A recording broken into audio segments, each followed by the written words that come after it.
So 1973, I was probably, sophomore at Temple University. And we had a music listening room at Temple University where they had turntables and they had a wide selection of albums. Okay. So when I would have a break from classes, I would go to this listening room, and you would, put on a album and put headphones on, and I must have heard Springsteen on the radio, so I saw the album, The Wild, the Innocent, the E Street Shuffle. So I put that on, loved it. It just was, it just, what he was talking about and the lyrics, that it was unlike anything that I had ever heard.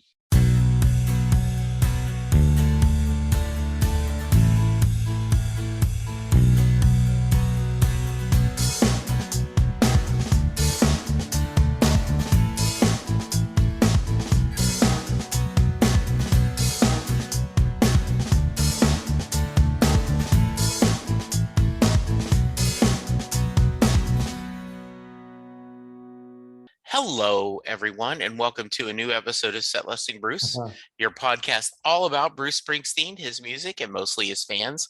I am your host, Jesse Jackson.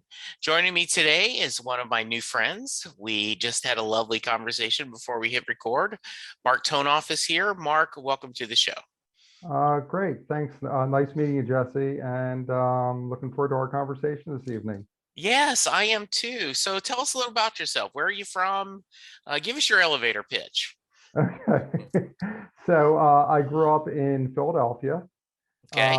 and I became a fan of Bruce Springsteen when I was a student at Temple University.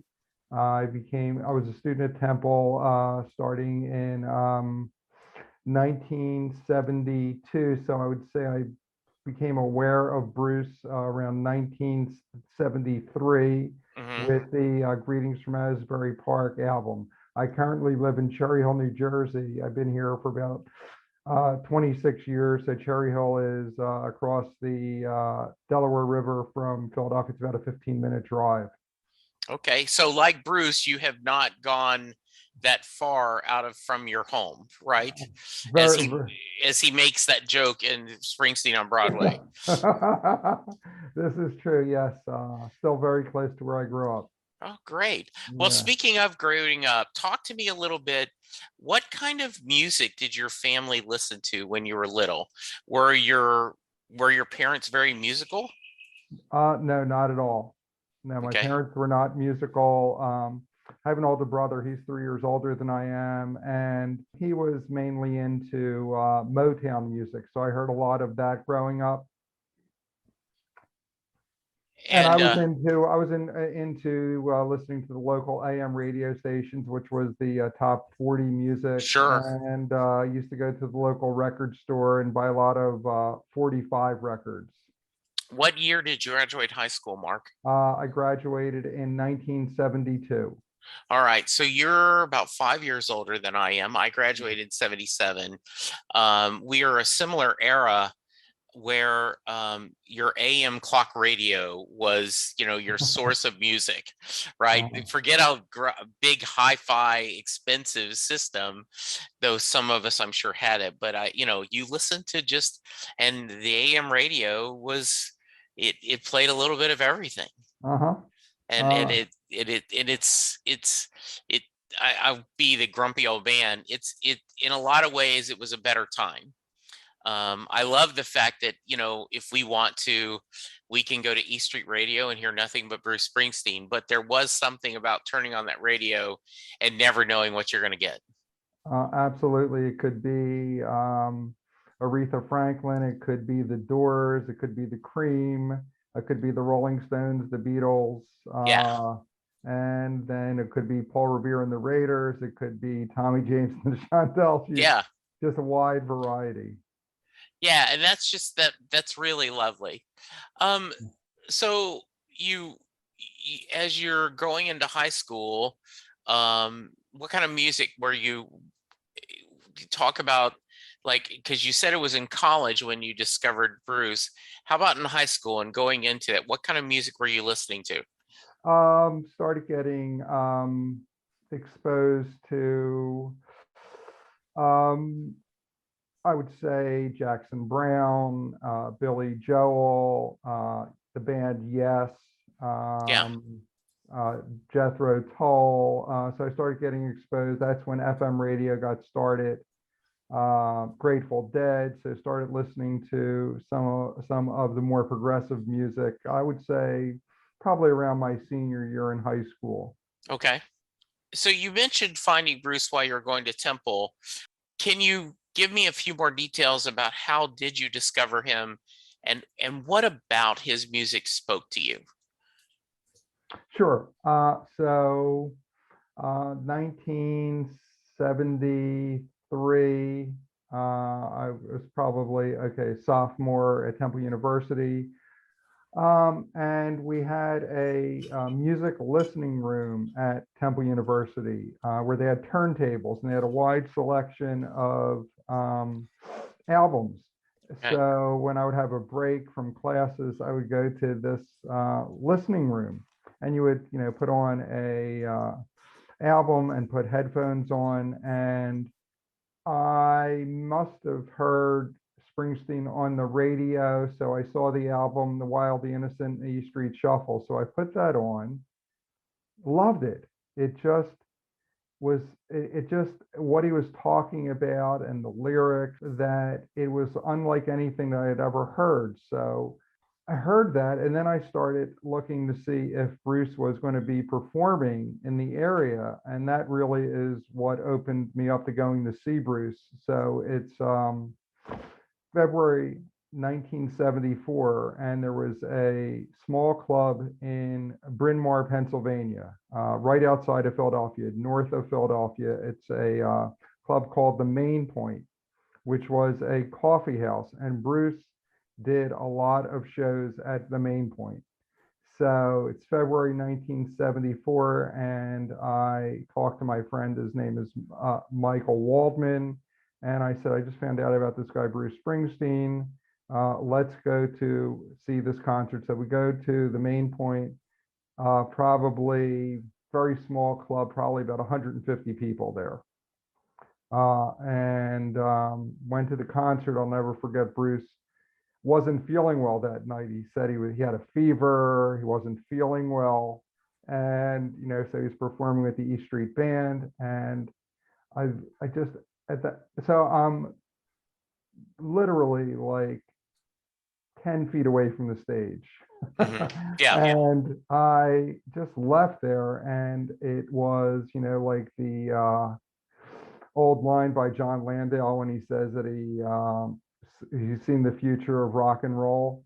And I felt that there was something that it was life altering for me seeing that concert. It, I think that's great. And, I'm always jealous of people who found him early. Mhm. Because I have a few friends, local bands here in Dallas that I have become, slightly friends with. Mhm. And they are, so I've kind of helped them, watch them grow up, never as big as Springsteen.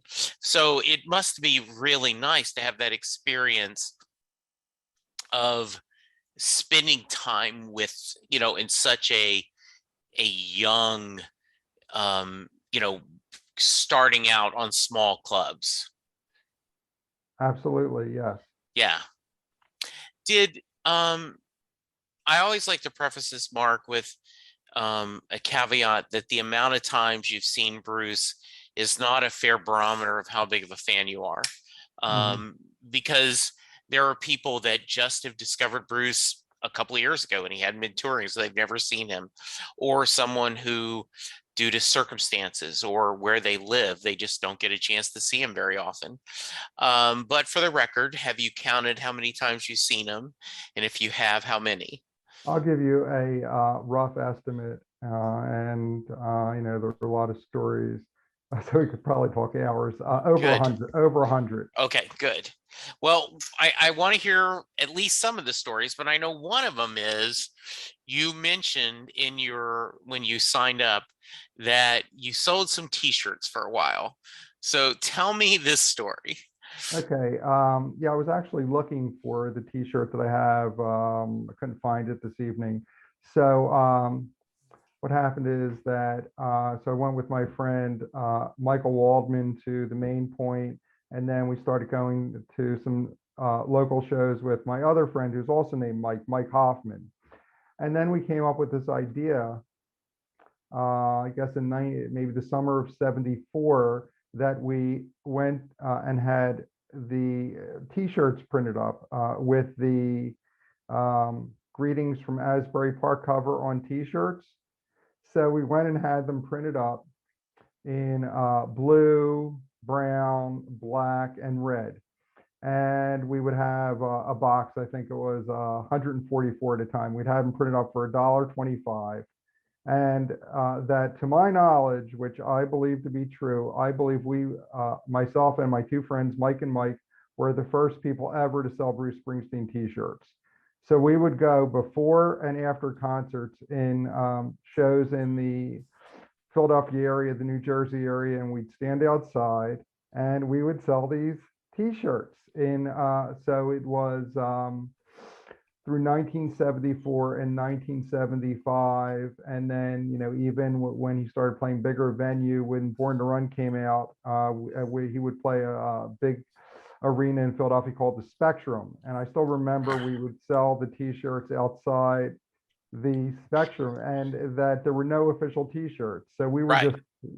just, and that's what we were doing.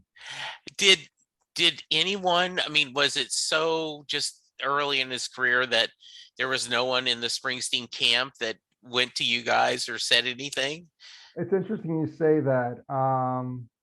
My friend Mike Hoffman told me that he recalled Bruce's manager at the time, who was Mike Appel, Yeah. at one of the shows coming out and yelling at us and saying, "You guys shouldn't be doing this." So, but there was nothing I didn't even recall that, How but funny. yeah. And you think you've got one of the shirts somewhere, huh? I know I have a shirt here in the house. Yes. Yeah. Oh, that is greatness. That is so funny. Yeah. Um, so I do you have other memories from that early in it where you'd go to these small venues and you're printing up the shirts and did you go and see the show as well? Like you sold beforehand Oh, of and course. went, yeah, We would go to every show, of course. yeah, Yes. Yeah, I remember going to before he played the larger venue, probably the fall yeah, of 1974. He started playing a theater called the Tower Theater, which is in Upper Darby, Pennsylvania, right outside of Philadelphia. So, just we'd go there cold night and we'd sell the T-shirts. I think he actually played there probably like a few shows for New Year's Eve. right. And we'd go there and it was uh, a thrill because we would sell these shirts. We'd each probably make about $100 profit for the night or more. Maybe tickets for the concert were, I don't know, $6, $7, Yeah, exactly. Yeah. And we'd feel like, oh my God, this is incredible. We're seeing our favorite singer and band, and we're actually making people happy. Yeah. That people were thrilled to be buying the shirts, and we made money.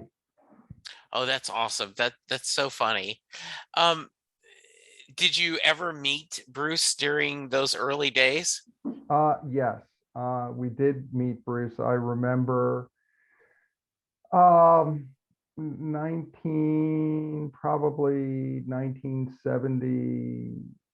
1975, that Bruce was playing a theater called the McCarter Theater, which is on the campus of Princeton University.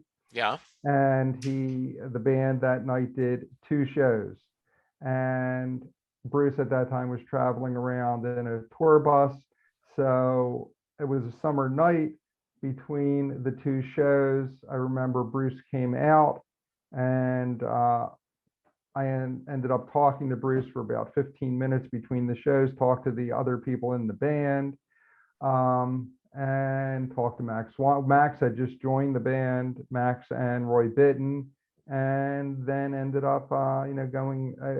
That's the only time I ever remember him doing two shows in one night, Right. and then going in for the second show. So that's one time. There are times when I've seen Bruce where I was too nervous to talk to him. Right. And I can share with you, some Please, go ahead. Yeah. Okay, so 2003, I believe Okay. it's 2003, and Bruce and the band are playing Lincoln Financial Field, which is the football stadium for the Philadelphia Eagles. Right. They're doing 3 shows. And the first or second show, I did not have tickets to the show. So I'm on this is early days of the fan boards and Right. web, message boards. So I remember that I connected on a message board with somebody, and he said, "Oh, I have an extra ticket to the show, and I'm staying at the Four Seasons Hotel in Philadelphia. I'm coming up from Baltimore with my family. So if you'd like to meet me at the hotel, I'll be at the swimming pool, and I'll give you an extra ticket for free to the show." Oh, okay. So, Nice. so my wife goes with me, and it's only one ticket. So I said, "I'll get this ticket, and then we'll get another ticket for you," because it was easy to get tickets in the parking lot to the show. So I Yeah. go to the Four Seasons Hotel. It's around 5:30, 6 o'clock in the evening, and I go to get on the elevator to go to the swimming pool, which is at the lower level. Mm-hmm. And my wife's waiting out in the car, and the doors to the elevator open up. Standing right in front of me by himself on the elevator is Bruce. He had just gotten back from sound check. Oh, how funny. He's back at the hotel. And Bruce looks at me. I look at Bruce, and I was so dumbfounded. I could Yeah. not say anything to him. And then the doors to the elevator closed. He was on again on the elevator by himself. Yeah. Yeah, I think that's hilarious, right? If you could have said, "Hey, I'm just going to get a ticket for your show." That is great. That is so Right. funny. Yes, I'll tell you a funny story. Please. So the next night that again, we don't have tickets. My wife and I don't have tickets to go to the show. So I said, "Listen, here's what we're going to do. We're going to go back to the Four Seasons Hotel because Bruce and the band are staying there, and we'll get to talk to them again." So we go to the hotel, and there's more security there that night than the other night. The previous night, we're just able to walk in. This night, there's security, and Right. they're not letting people into the hotel. Sure. So my wife and I said, "Listen," her name's Randy. I said, "Randy, let's just act like we are staying at the hotel, and let's just walk in." So we walk into the hotel, and who do we see in the lobby? Max Weinberg. So I walk up to talk to Max, and I just say, "Max, I'm a really big fan. My wife and I have been big fans for many years, and we'd really like to go." Oh, so I introduced Max to my wife, and I said, "This is Randy." And my wife said, "You're meeting Max Weinberg. So what are you going to say to Max Weinberg? Like, Yeah. I can't, it's an honor to meet you." So my wife says the funniest thing ever. She looks at Max. He says, "Oh, nice to meet you, Randy." Randy then says to Max, "Max, you look really tired." And Max then says to Randy, he said, "If you've been on tour for 2 years, you would look really tired too." So then I said, Max, listen, we don't have tickets to the show tonight. Is there any way that you know that we can get tickets to the show? Yeah. The show sold out. So he said, listen, no, I don't have any tickets to give to you, but I'm sure that you and Randy are going to get great seats tonight. So 7 o'clock, the show is going to be starting at 7:30, 8 o'clock. Yeah. We go down to Lincoln Financial Field in Philadelphia, go to the ticket window. This is, an hour before the show, and they had released more tickets. Yeah. Now, Max had said, I'm sure you're going to get great tickets. We ended up getting front row seats. Oh, wow. That is awesome. Yeah. That's good. We should, hey, Max, can you say, I'm sure you're going to win the lottery, right? Like if he has a superpower, that is awesome. Yeah. The, I always like to ask longtime fans, what was your feeling, Mark, during that dark period? After Tunnel of Love, he breaks the band apart. He moves to California. That dark period, that kind of where he was discovering and doing new things. How did you feel as a fan during that time? I felt upset that that myself and my friends were just very loyal to the E Street Band, Yeah. and it was upsetting that they were, you didn't know if they were ever going to get back together again. Yeah. And I remember seeing, I don't know if they ever toured. I don't know if Bruce, I don't remember if he ever toured with that other band, but I remember, seeing them. I think they were on Saturday Night Live and thinking, they're Yeah. good, but it Yeah. wasn't the same. Yeah. So I had someone on the podcast earlier this year, and I don't want to put words in your mouth, but I'd like your impression. So he was telling the story. He went to the reunion show, Right. around 98, 99. And he said he was standing in the pit, and he said, well, this is it. This is, we've gotten him back. We've gotten the band. This is the best it's ever going to be. Mhm. Like, they may tour every 2 or 3 years from now on, kind of a greatest hits tour, but this is the height of my Springsteen fandom. And he said, I would love to go back and tell that guy, you know what you got to look forward to? You've got The Rising, you have Magic, you have Wrecking Ball, you have him on Broadway, you have him writing an autobiography, you have Letter to You. So did you have similar feelings during the greatest hits, like when you went to that tour? Yeah, it was great. I remember going to Madison Square Garden. So I Yeah. drove up there. It was, again, just lucky by chance that another friend of mine had an extra ticket. He was going up with his brother Yeah. to the show and drove up to Madison Square Garden. And I'm not sure if that was my first show in the reunion tour, but just seeing that, it was overwhelming that they had gotten back together again, and that I would be able to continue to do this and see them. Yeah. And it also, every time I watched the video, the DVD of the live, what is it called? Yeah. Live from New York. Yeah, exactly. Yeah, just reliving that I was there.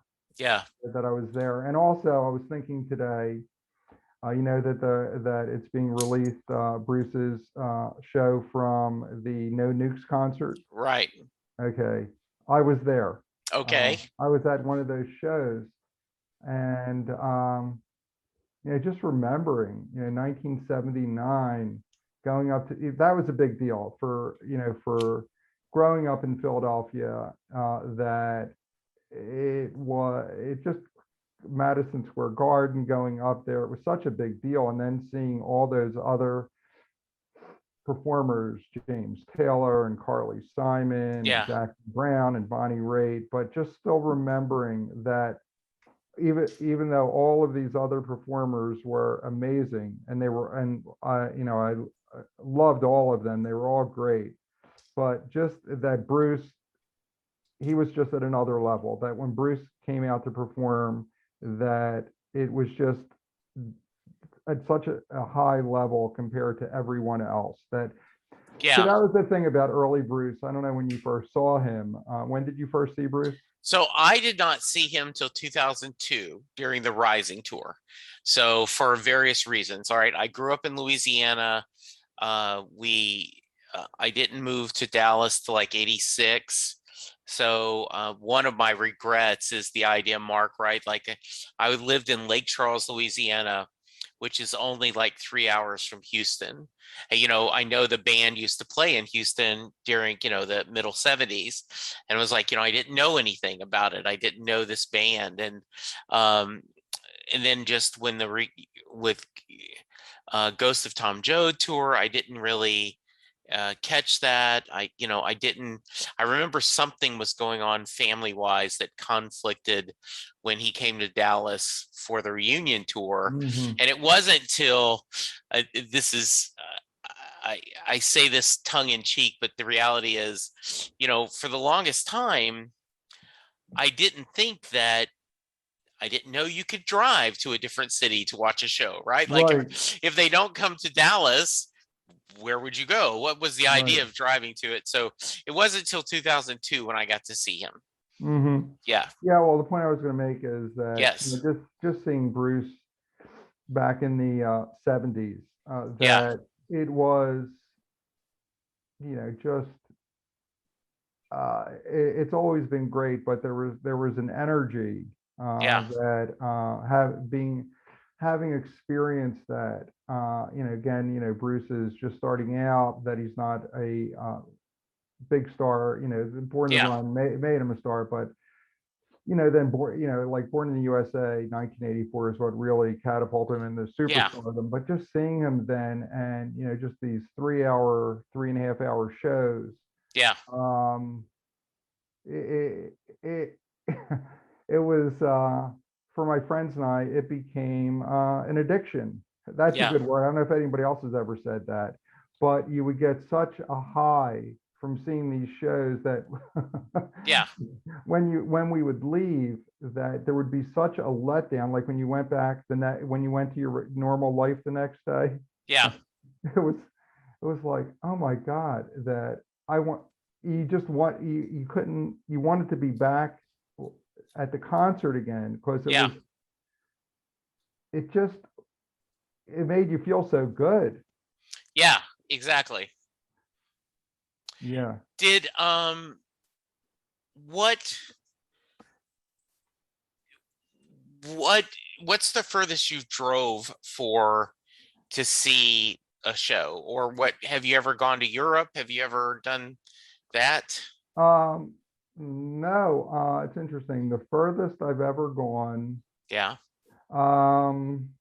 let's see, probably okay, I can't remember what city it was in Virginia. Maybe a 4-hour drive. That was probably the furthest that I went. Yeah. Okay. Yeah, I'm just looking. I think I have some pictures of the T-shirts. I'm just seeing if I can find one. Okay. And if you do, you can send it to me, and I'll add that when I release the episode. Yeah, here's a picture that you can see this of the T-shirts. Oh yeah. Okay, yeah, that's great. Please send that to me, and I'll add that to the link when they send it to me. Yeah, they're really neat shirts. They are good looking shirts. Yeah.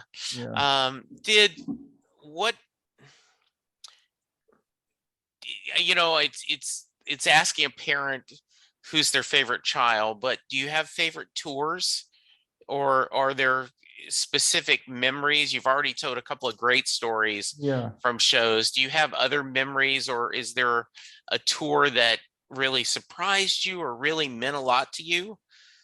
Yeah, the tour, I'm not sure. Maybe it was the reunion tour. I can't, Okay. or might have been 2003 when he was doing, yeah. Yeah. Well, probably 2003 he was playing large stadiums. Maybe the reunion tour. I think he played the Meadowlands Arena. I think he did maybe 10 shows or a Yeah. lot of shows up there. It must have been 2003 when he was playing Giants Stadium. Yeah. I think it was then, and I think he did 10 shows there. Right. And I remember that I went with my wife to a few of the shows, and then my friend who I started seeing the shows with, Mike Hoffman. Yeah. So the Meadowlands is about a 2-hour drive for us. So Hmm. we're in southern New Jersey. That's northern New Jersey, right across from New York. And we went to every show. Yeah. So that was incredible just to take on. And most of those shows we didn't have tickets for. We would get tickets in the parking lot. It was Hmm. very easy to get tickets Yeah. and very cheap. We could sometimes get tickets for $25. Yeah. And just going up there, very confident that we were going to get tickets. Yeah. And just night after night, just having the energy to go up there just because we couldn't imagine missing it. Right. Oh, let me tell you, yeah, I'm just recalling great stories. Okay, Sure. so Please go for it. let me tell you a story. So it's Okay. when Bruce appeared on the Today Show. Oh, it's The Rising. Okay, it's when Okay. Okay. the Rising came out. So I don't remember when he appeared on the Today Show. I actually have a picture from that. Okay. So he's appearing on the Today Show with the E Street Band. Yeah. Live, I don't know if you remember this, live from Asbury Park. The Today Show went to Asbury Park. Yes, I do remember that. Okay, so my wife and I went up to Asbury Park and we stayed at a hotel right across from Convention Hall where Okay. the show was going to take place. And it's the Berkeley Hotel. Have you ever been to Asbury Park? Yes. I was able to go the at the end of the river tour when he did that 3 nights at Met Life Stadium there, where he did 2 nights in a row, then went and came back and did a third. I was on a second night there. Okay. Yes. Okay. Yeah. So we go up the night before to the hotel because they Okay. said if you want to get into the show, that you need to start lining up around 4:30, 5 o'clock in the morning, since the Today Show starts at 7. If you want to have any Yeah. chance of getting into the convention hall, so they start lining people up on the boardwalk. But so we go up there with our dog. It's a pet friendly hotel, so we bring our dog up there. Okay, Jesse. So we get up there, spend the night there, and then we leave our dog in the hotel room. It's the summertime. It's very hot. It's like I remember very clearly. So we leave the dog in the room. We go on the boardwalk. And it's 4:30, 5 o'clock in the morning, and we're waiting, and we don't get into the show. So, but they said, okay, if you sit on the beach, they're going to put a big screen outside and you'll be able to see it. So we watched the show. And then after the Today Show, there's an announcement made that Bruce is going to be doing a rehearsal show for the upcoming tour. So they said, okay, but what you're going to have to do is you have to start lining up outside Convention Hall. There's an grassy area outside Convention Hall starting at 9 o'clock in the morning with the hope that you're going to be able to get a ticket. So it was 99 degrees. So my wife and I, Randy, we line up at 9 o'clock in 99 degrees. So we're outside in the heat, and our dog is in the hotel room with the air conditioning on. And we're out there for 9 hours. We wait 9 hours. There are no trees, nothing, no shade. And finally at 6 o'clock, they start selling tickets for $20, and they start letting people in. And then we finally get in. We're some of the last people that we get tickets to get in. And I'll never forget, so we get in there and the air conditioning in Convention Hall is not working. So I think it was like 115 degrees in Convention Hall. And finally around 7 o'clock, Bruce takes the stage and he says, he said, "It's just like old times, isn't it?" He said, "No air conditioning."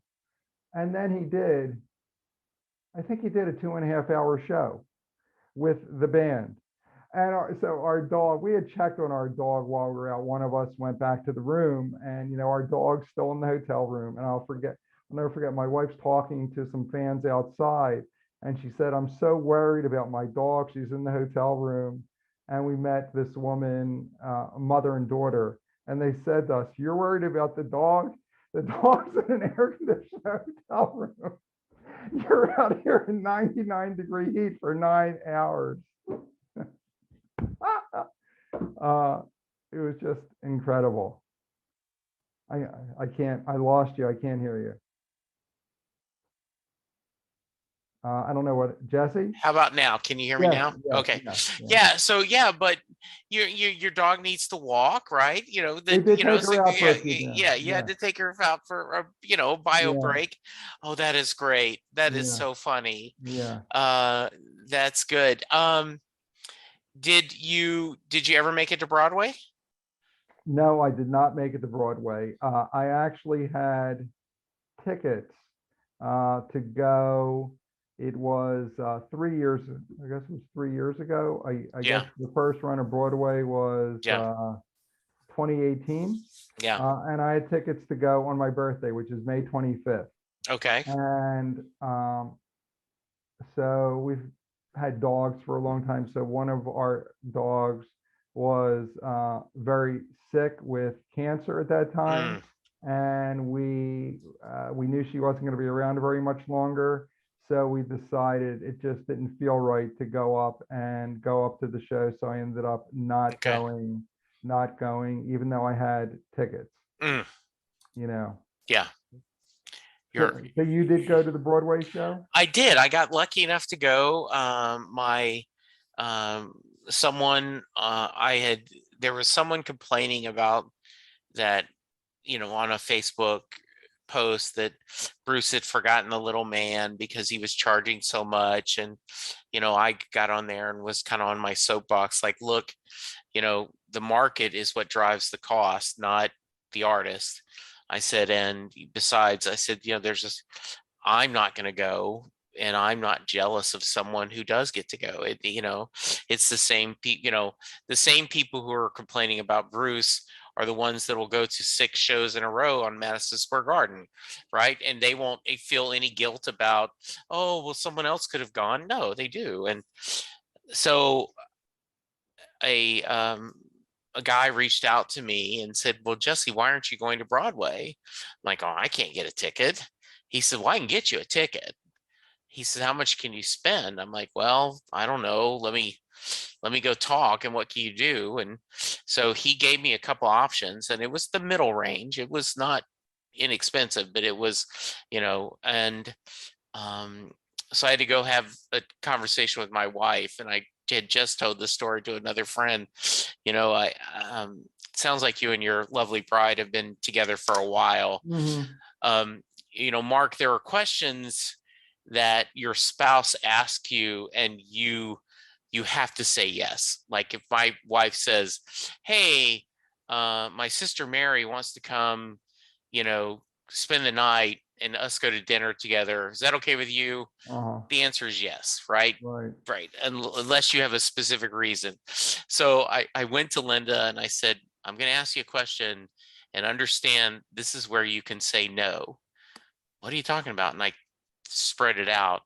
And she said, well, I think this is a once in a lifetime experience for you. Yeah, we'll if you can figure out how to make it work financially, go for it. And so I did. I was able to fly in the day of the show, went to the Broadway show, and then flew home the next morning.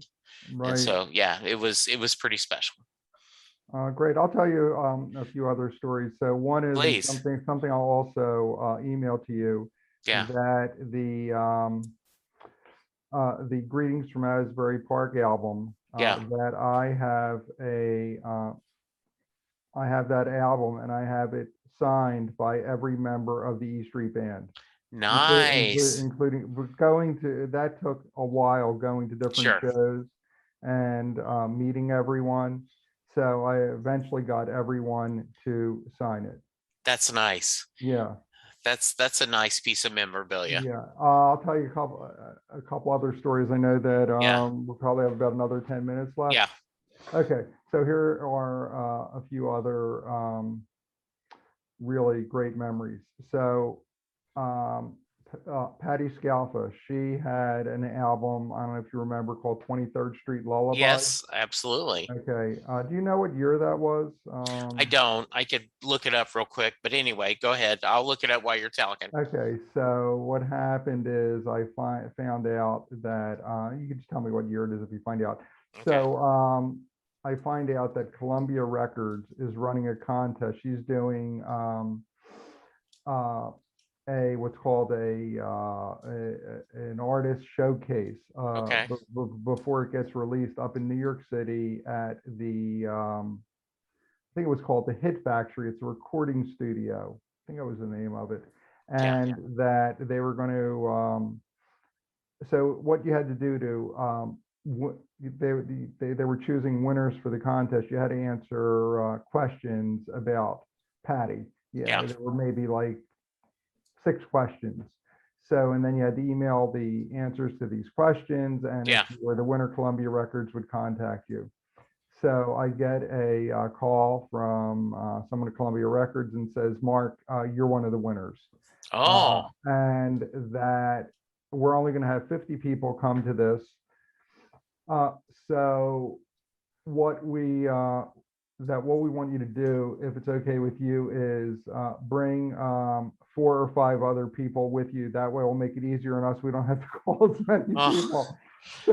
By the way, it was 2004. I know that one of my audience members is screaming at the recording going, it's 2004, but yeah, I just looked it up on Google. So go ahead. Okay. Yeah. So I then end up calling my friend Mike Hoffman. Yeah. And he then says, oh, okay, I'll go. So he then says, okay, I'll come with my wife, Anita. And then there was another woman named Amy who lives in my community, who I knew was a big fan. Yeah. So I ran into her husband. So I said, do you think Amy would like to come? He goes, are you kidding me? Would Amy like to come? Yeah. So then Amy gets her best friend to come. So we drive up in the car with them to the show. So we get there, and they end up doing like an hour and a half show. Patti and the band, which had Nils Lofgren, it had the drummer was Steve Jordan, he's actually now the drummer. He's taken over for Charlie Watts and the Rolling Stones. Yeah. Okay. And he's played with a lot of different people. So we then end up, and Bruce is literally like standing right next to us. He's in because there are only 50 people there. Yeah, exactly. And then Bruce, and you can see videos of this, he then ends up and goes and performs with Patti. Right. And then they take a break, and we think it's over. And then they said, no, since this is all being filmed, we're going to do it again. So there's like another hour and a half show. Oh, how fun. And that we're there, with Bruce, and I'm with my friends there. And, just imagine that I mean, of everyone in the world, there are Yeah. 50 people there, Wow. 50 people there. Incredible. The other thing I was thinking about, I'm trying to remember the other story. It slipped my mind right That's now. um I this is great. We're gonna have to have a second. We're gonna have to have you back because there's so many things I didn't even get to, and I'm loving all the stories. Um, are there songs after seeing this many shows you're still chasing? And obviously, I want to hear what you think of Western Stars and Letter to You, and those no one has heard live. But are there songs that you still have wanted to see him do live that you have not had a chance to see? No, I can't say that no, for me, I Okay. was just going to say the songs that um, have the most meaning for me. Yes, please.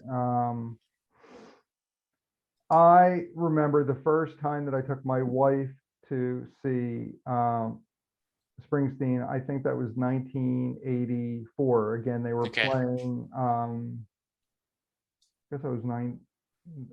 I trying to remember. It was in the Meadowlands. I'm not sure if it was the Meadowlands Arena, which was indoors, or Giant Okay. Stadium. But my wife was very resistant to going. She wasn't very familiar with Bruce Springsteen's music. Yeah. We were vacationing at the Jersey Shore. So so we were in Sea Isle City, New Jersey, which is Right. near the bottom of New Jersey. So we're going on a Saturday night.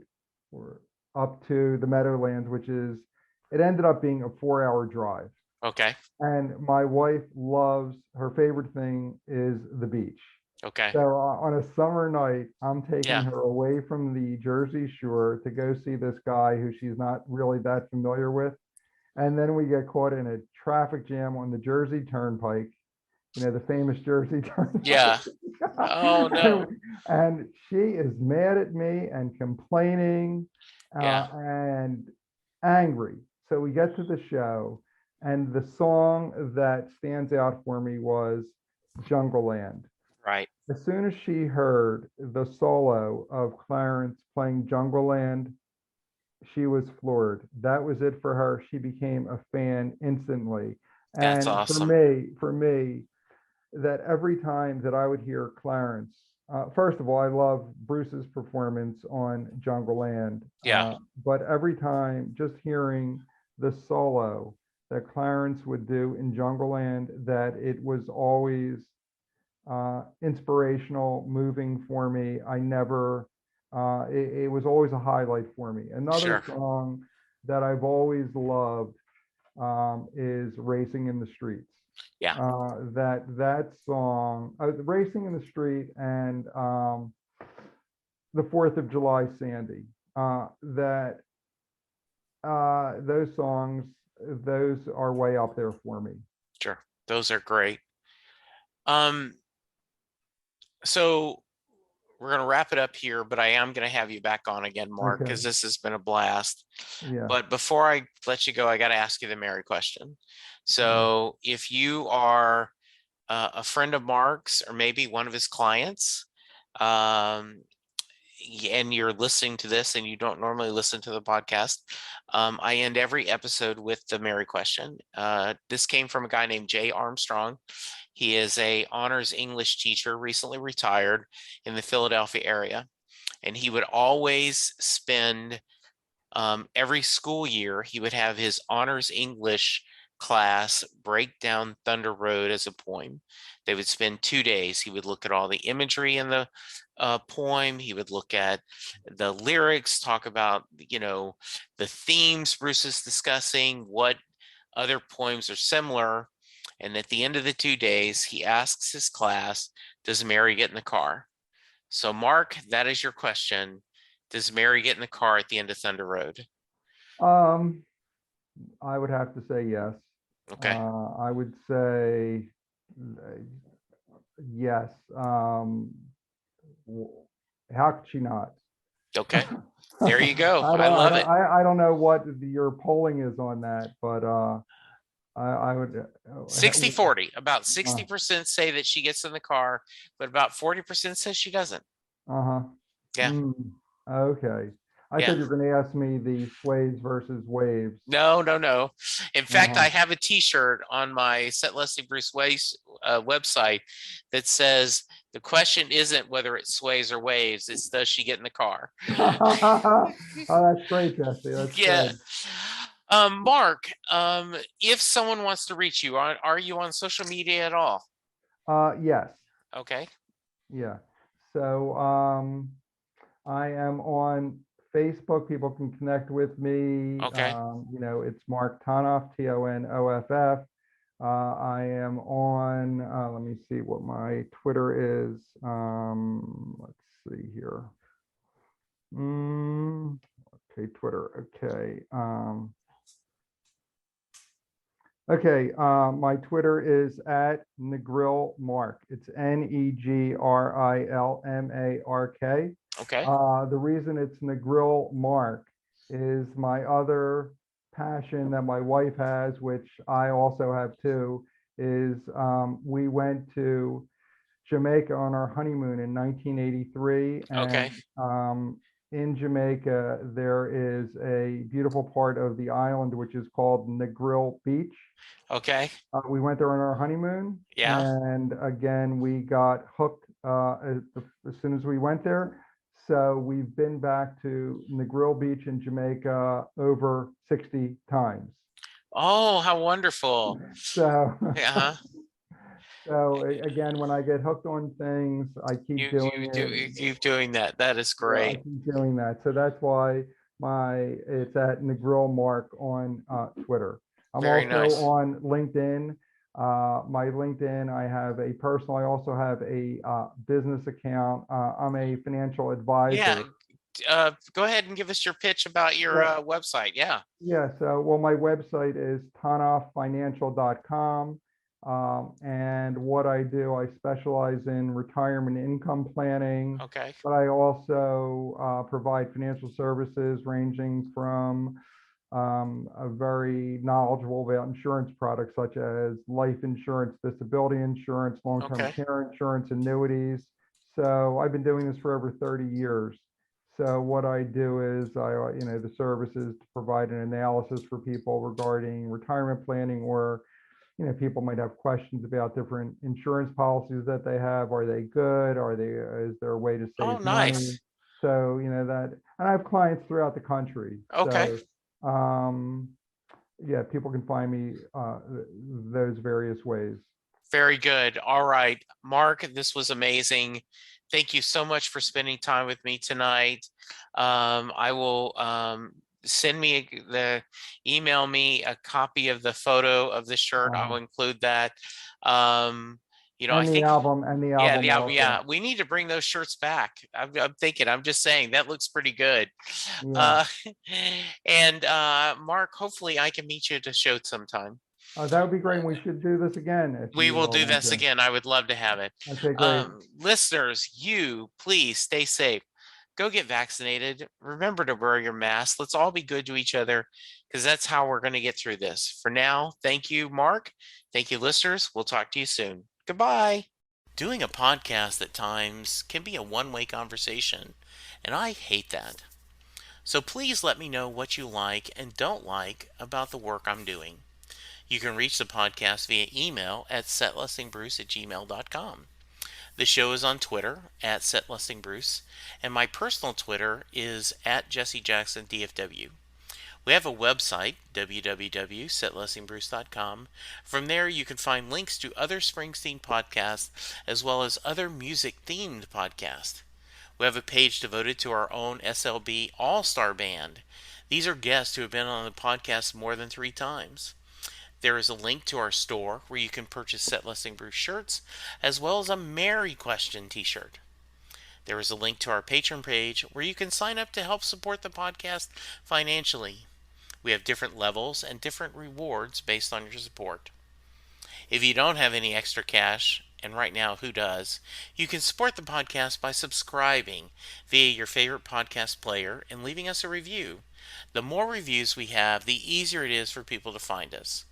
And please tell a friend about the podcast, especially if they love Bruce or music, because it will make a difference.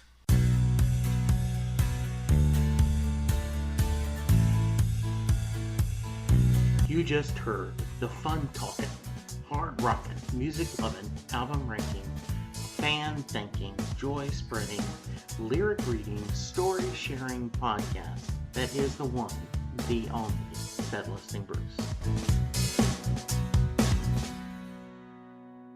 The theme for Set Listing Bruce was written by David Rosen, used by permission.